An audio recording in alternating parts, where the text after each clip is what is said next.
Bismillahirrahmanirrahim. Assalamualaikum warahmatullahi wabarakatuh.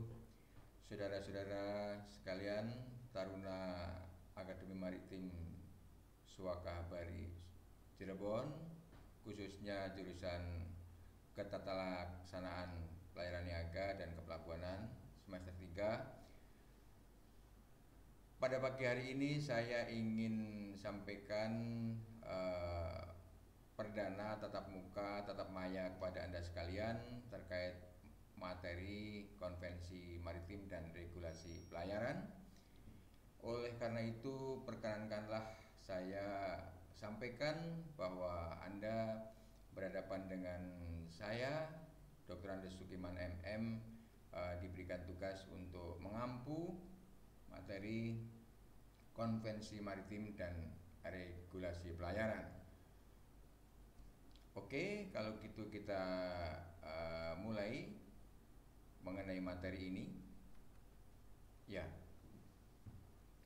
kalau kita berbicara tentang konvensi maritim dan regulasi pelayaran, maka Anda sekalian harus titik beratkan pada aturan-aturan hukum, peraturan-peraturan yang terkait dengan pelayaran, baik itu peraturan-peraturan nasional maupun internasional. Nah, pertama-tama kita harus memulai dari pengenalan ilmu hukum. Nanti setelah kita mempelajari sekilas tentang pengenalan ilmu hukum, akan kita lanjutkan dengan hukum internasional. Dan setelah kita mengenal tentang peraturan-peraturan internasional terkait dengan kegiatan kemaritiman atau pelayaran, maka ada peraturan-peraturan yang terkait dengan peraturan nasional, yaitu Undang-Undang Nomor 17 Tahun 2008 tentang pelayaran.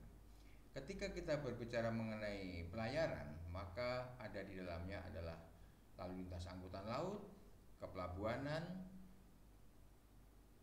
perkapalan, kenavigasian, keamanan dan pelayaran itu sendiri, dan itu nanti akan kita kupas tuntas pada semester 3 ini selama 6 bulan. Kira-kira kita pertemuan antara 14 kali pertemuan sampai ke pertemuan yang ke-16. Oleh karena itu Anda sekalian, khususnya Taruna Taruni Akademi Maritim Suaka Bahari atau AKMI Cirebon, mudah-mudahan karena ini ilmu pengetahuan yang terkait langsung dengan praktek di lapangan, Anda tidak boleh tidak mengerti tentang aturan-aturan ini.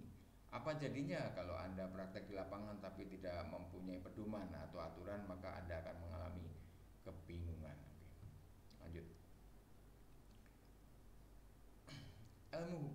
Ilmu hukum itu, ketika kita mengenal ilmu hukum, ada beberapa hal yang perlu kita sampaikan, yaitu pandangan ilmu hukum dan regulasi pelayaran, mungkin metode hukum, definisi hukum, tatanan dan sifat-sifat hukum, dan nilai dasar hukum.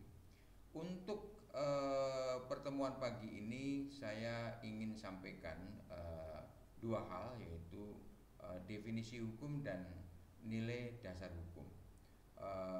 Lanjut.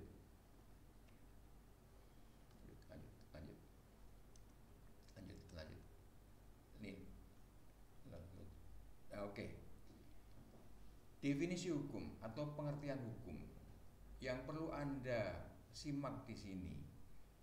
Pertama-tama Anda ingin memahami tentang peraturan-peraturan yang terkait pelayaran, itu Anda pertama-tama harus mengerti tentang definisi hukum. Banyak pendapat, banyak ahli-ahli hukum mengatakan bahwa hukum itu adalah norma kehidupan masyarakat. Intinya adalah, yang pertama, hukum adalah aturan tingkah laku para anggota masyarakat, dan aturan yang ada penggunaannya aturan yang daya penggunanya pada saat tertentu diindahkan oleh suatu masyarakat sebagai jaminan dari kepentingan bersama, dan jika melanggar menimbulkan reaksi bersama terhadap yang melakukan pelanggaran itu. Artinya begini, hukum itu adalah aturan di dalam kehidupan sehari-hari masyarakat. Kita ini hidup bermasyarakat, berbangsa dan bernegara ini, kita ini tidak sebebas-bebasnya. Kita ini diatur oleh aturan-aturan norma kehidupan masyarakat, di mana kebebasan kita ini dibatasi oleh kebebasan orang lain.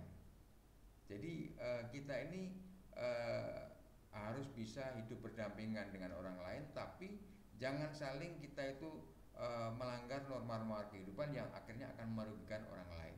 Maksudnya seperti itu.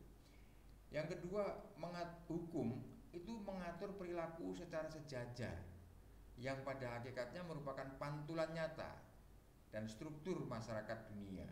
Itu Profesor Charles Rosena. Artinya begini, kita di dalam hidup sehari-hari itu kita itu diperlakukan sama di mata hukum. Tidak mengenal miskin, kaya, tidak mengenal status sosial, pendidikan tinggi, pendidikan rendah. Sepanjang kita hidup bermasyarakat, berbangsa dan bernegara, di mata hukum kita sama. Tidak ada diskriminasi, ya, mengatur perilaku secara sejajar. Yang ketiga, hukum itu adalah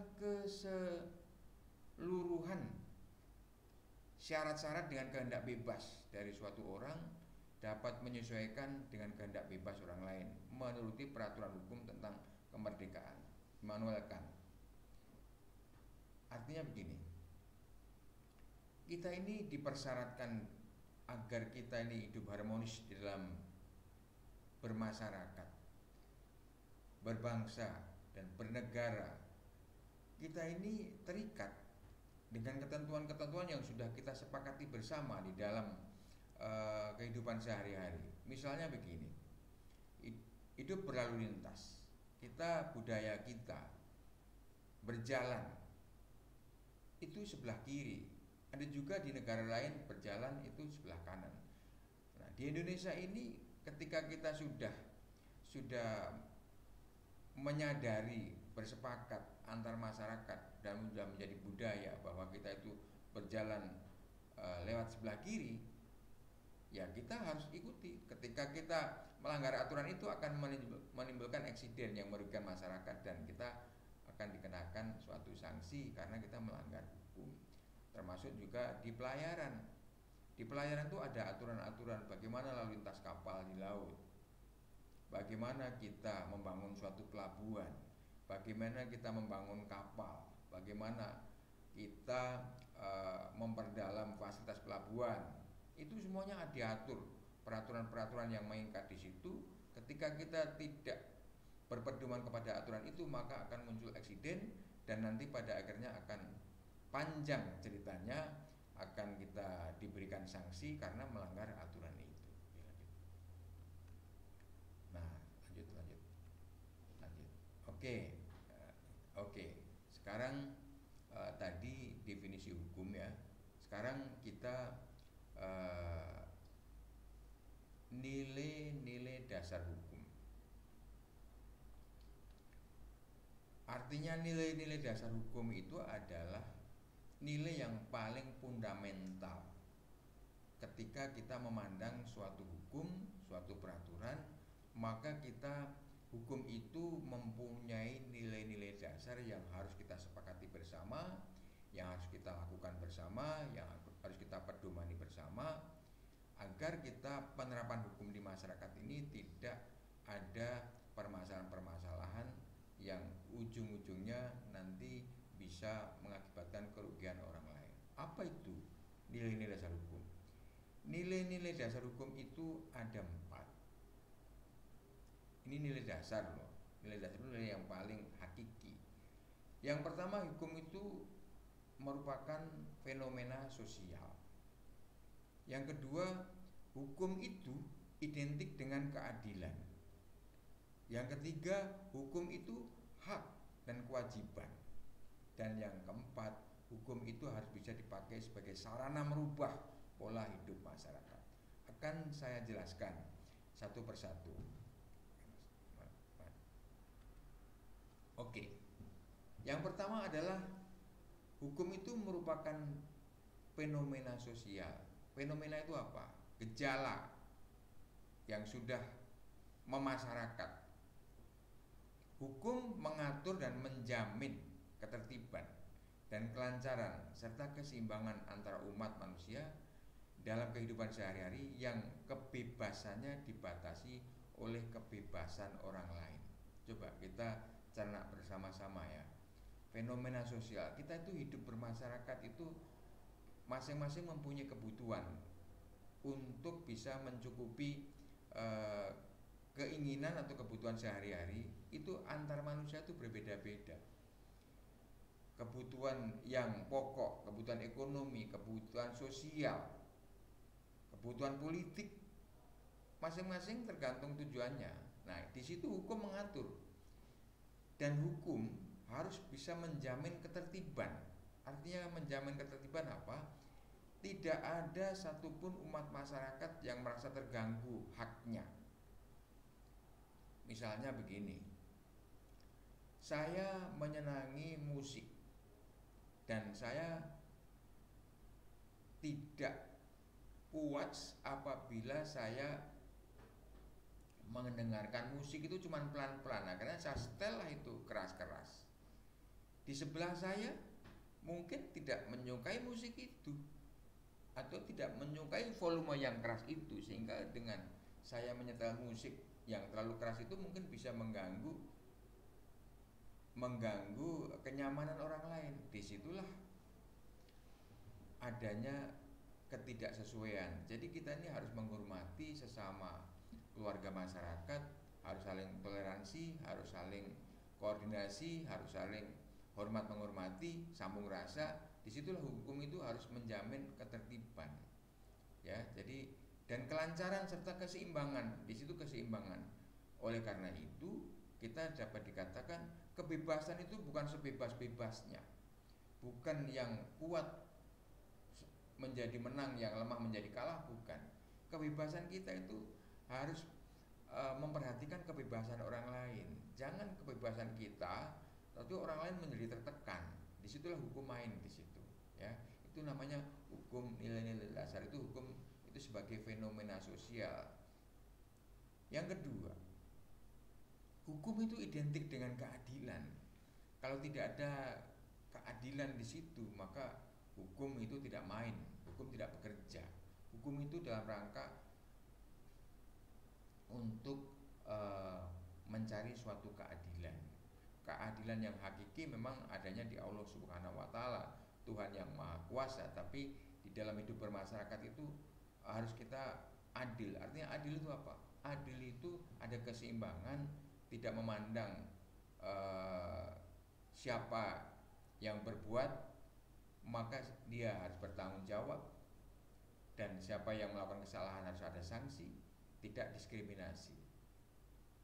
Keseimbangan dalam arti luas, bukan keseimbangan dalam arti sempit, yaitu sama-sama tapi kita itu yang namanya keseimbangan itu bisa dinikmati oleh orang banyak.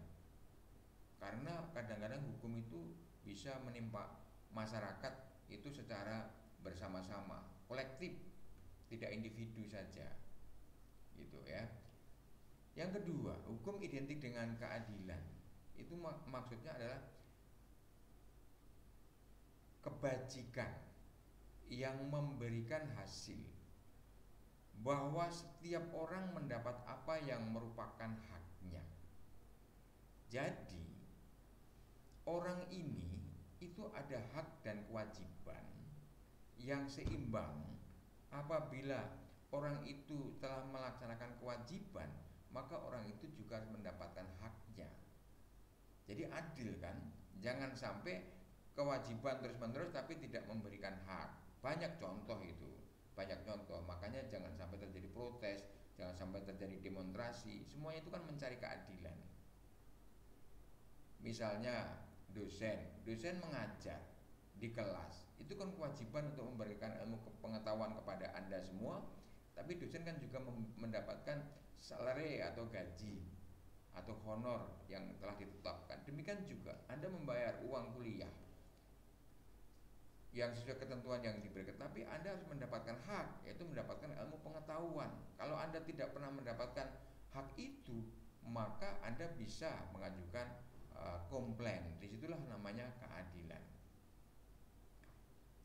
Yang ketiga, setiap orang bebas untuk menentukan apa yang akan dilakukannya, asalkan tidak melanggar kebebasan yang sama dari orang lain. Sudah saya katakan tadi.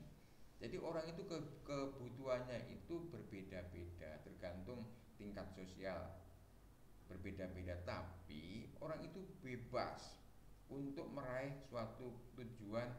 Supaya sukses itu bebas, tapi jangan sampai sikut kanan sikut kiri yang ujung-ujungnya itu kebebasan sebebas-bebasnya. Tidak bisa. Disitulah hukum ada di dalamnya. Terus selanjutnya, hukum identik dengan keadilan, suatu suasana yang memberikan kesempatan bagi kemerdekaan manusia untuk dapat berkembang secara saksama. Maksudnya begini, hukum identik dengan keadilan adalah suatu situasi, suasana yang memberikan kesempatan. Jangan ada penekanan-penekanan. Kemerdekaan manusia itu dituntut untuk bisa mengembangkan potensi, mengembangkan diri masing-masing, untuk bisa mencukupi suatu kebutuhan dan meraih suatu tujuan yang diinginkan. Tapi dengan catatan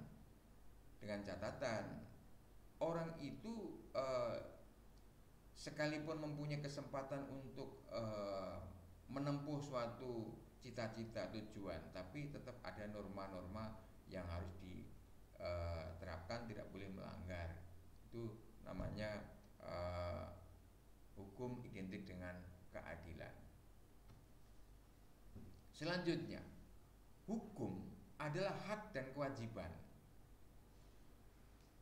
Hukum mengatur hak seseorang yang diseleksi dengan kewajiban-kewajiban untuk mendapatkan hak tersebut. Itu sangat jelas. Orang tidak bisa tiba-tiba mendapatkan hak. Di kapal, salah satu contoh, nakoda kewajibannya apa? Mualim 1 kewajibannya apa? Kelasi kewajibannya apa? Mualim 2, semua mempunyai kewajiban-kewajiban, dan kewajiban itu kalau tidak dilaksanakan maka dia melanggar aturan. Nah, di balik kewajiban itu tentu para petugas itu akan mendapatkan haknya masing-masing yang proporsional yang sudah ditetapkan dengan ketentuan-ketentuan yang mengikat. Jadi intinya hak dan kewajiban itu harus sejajar. Harus sejajar itu maksudnya itu kewajibannya dilaksanakan, haknya pun juga diterima sesuai dengan aturannya. Kalau sampai kewajibannya itu lebih besar, haknya itu tidak diterima, disitulah muncul gerakan-gerakan yang dikatakan sebagai suatu protes. Itu para penegak-penegak hukum harus melihat bahwa hukum merupakan hak dan kewajiban. Yang terakhir, tentang nilai-nilai dasar hukum itu, hukum harus bisa merubah pola hidup masyarakat. Artinya apa? Dengan penerapan hukum itu masyarakat apapun kegiatan sehari-harinya itu harus bisa merubah pola hidup. Apa artinya merubah pola hidup? Yang tadinya tidak tertib menjadi tertib, yang tadinya tidak teratur menjadi teratur, yang tadinya tidak adil menjadi adil, yang tadinya tidak seimbang menjadi seimbang. Disitulah sentralistik bahwa hukum itu bisa menjadikan situasi kehidupan masyarakat itu bisa tertib, teratur, nyaman, damai, bersahabat, dan lain-lain, sehingga kita mengurangi hal-hal yang tidak diinginkan. Namun demikian, di dalam kehidupan sehari-hari itu kan diliputi oleh situasi kondisi yang sangat kompleks, sehingga hukum itu terus-menerus akan dilakukan dan berkembang sesuai dengan kemajuan zaman. Untuk mengatur tercapainya keseimbangan antara kepentingan dari para pihak yang berinteraksi dengan pihak yang lain dalam kelompok masyarakat melalui, yaitu satu, penegak hukum itu harus, yang pertama-tama harus pengenalan masalah. Tidak akan bisa diputuskan siapa yang bersalah dan siapa yang benar, siapa yang harus diberi sanksi, siapa yang harus diberi punishment, diberikan reward, kalau si penegak hukum itu tidak mengenali masalahnya terlebih dahulu. Yang kedua, penegak hukum itu harus memahami nilai-nilai yang ada dalam masyarakat. Nilai itu misalkan budaya. Kadang-kadang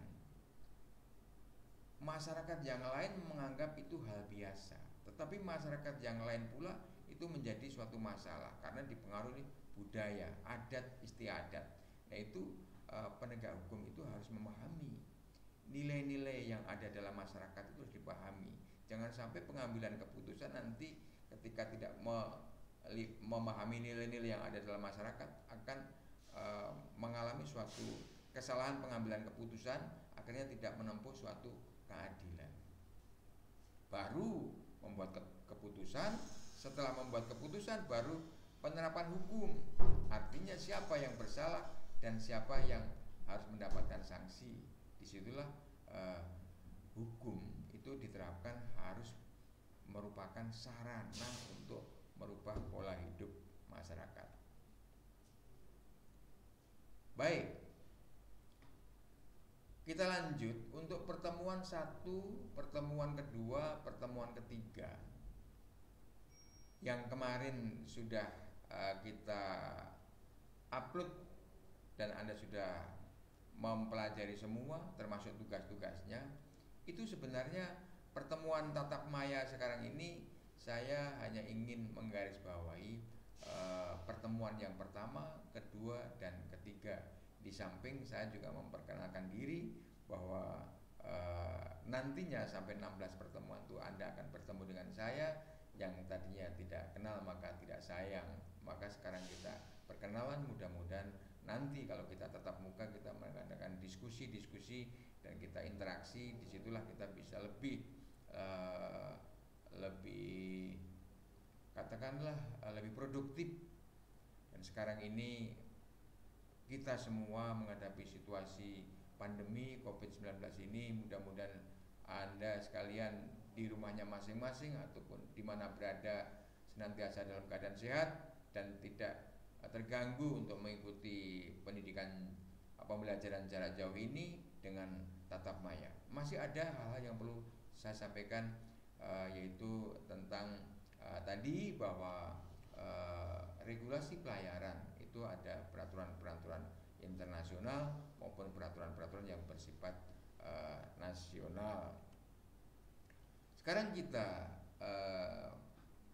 beranjak kepada pertemuan internasional. Kalau kita mempelajari peraturan-peraturan internasional, Anda perlu mengetahui bahwa di peradaban dunia ini ada Perserikatan Bangsa-Bangsa atau UNO, United Nations Organization.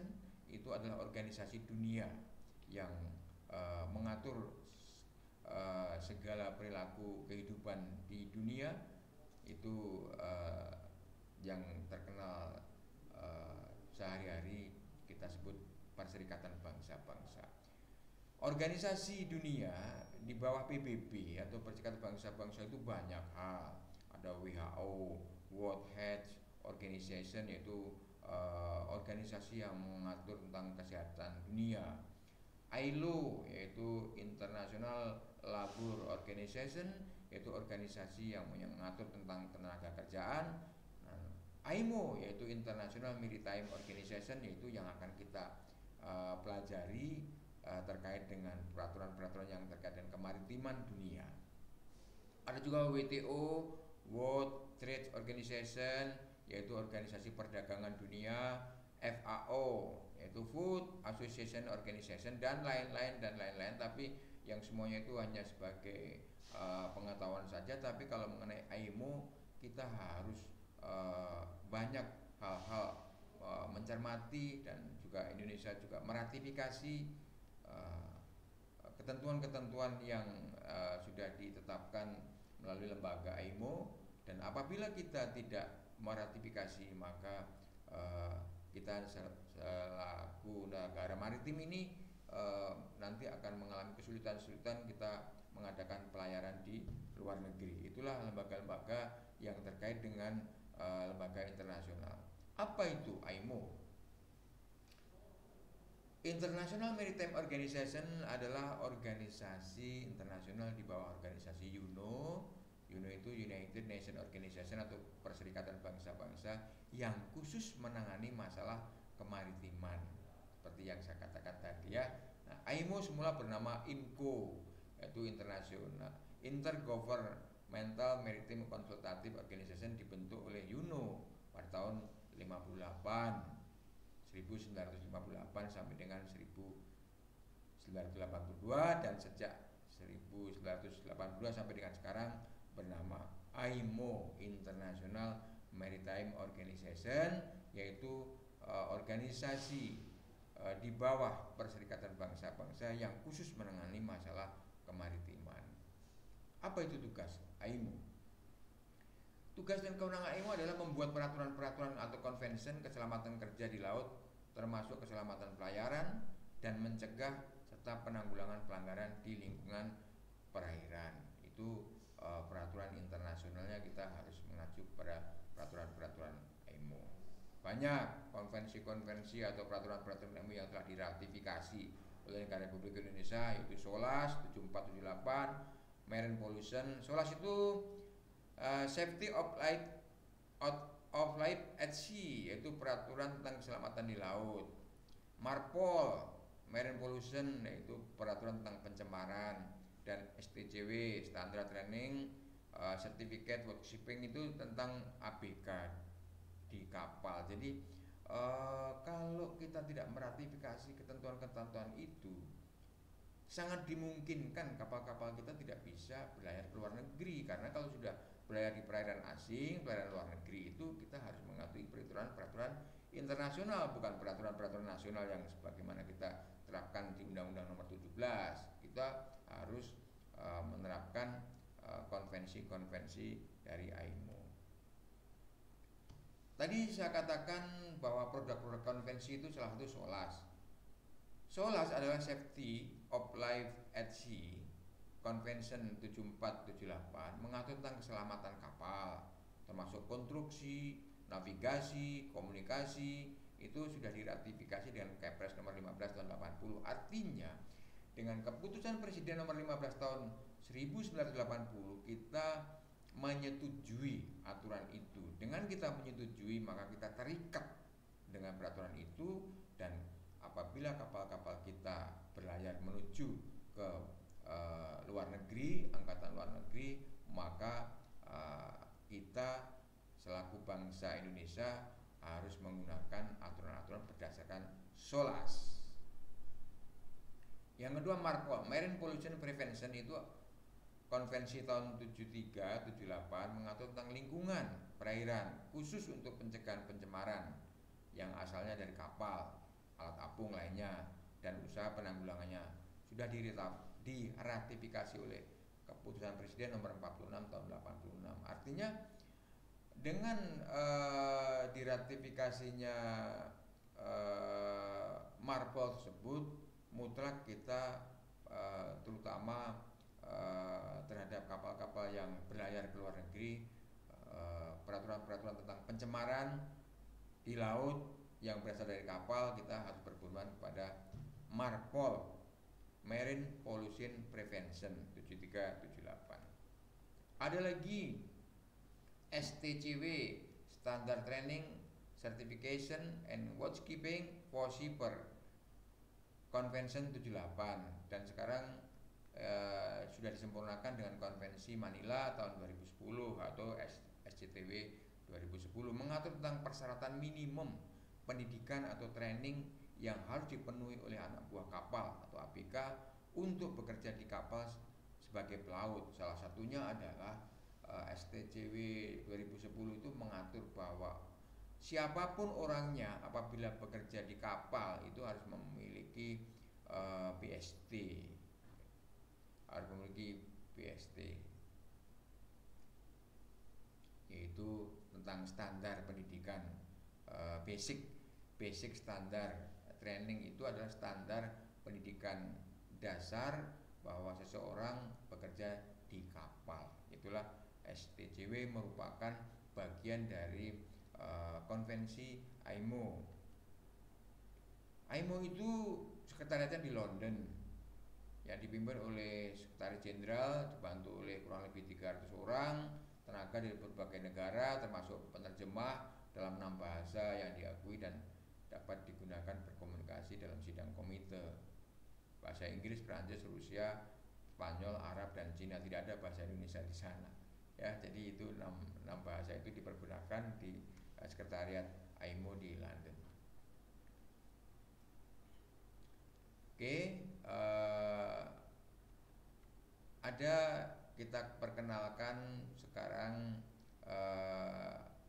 peraturan-peraturan yang terkait dengan peraturan regulasi pelayaran itu. Semua masyarakat pengguna perairan laut, termasuk dunia pendidikan yang terkait dengan kemaritiman, termasuk juga instansi-instansi pemerintah yang bergerak di bidang pengawasan kemaritiman, pedomannya sampai saat ini hanya satu, yaitu Undang-Undang Nomor 17 tahun 2008 dengan segala turunannya. Ada ada PP, peraturan pemerintah nomor 51 tentang perkapalan tahun 2002, peraturan pemerintah nomor PP 61 tahun 2009 tentang kepelabuhanan, dan banyak lagi. Nanti kita kesempatan pertemuan yang berikutnya akan kita bahas satu persatu tentang undang-undang pelayaran ini, karena memang ini merupakan merupakan suatu peraturan-peraturan yang harus kita pahami semua, yang menyangkut lalu lintas angkutan laut seperti apa, yang menyangkut kepelabuhanan seperti apa, yang menyangkut perkapalan seperti apa. Banyak hal. Kalau tidak salah itu ada 355 pasal di sana. Itu nanti akan kita kupas tuntas selama 2 semester, yaitu semester ganjil dan semester genap. Kalau di Akademi Maritim Suaka Bahari ini adalah semester 3 dan semester 4. Nanti akan kita pelajari regulasi pelayaran dari satu persatu. Nah, untuk sementara ini saya hanya sampai di sini dulu untuk memperkenalkan kepada Anda semua. Intinya kami ucapkan selamat belajar jarak jauh. Mudah-mudahan Anda sekalian diberikan kesehatan dan juga Anda semua bisa tidak terganggu pelajarannya. Terima kasih. Wassalamualaikum warahmatullahi wabarakatuh.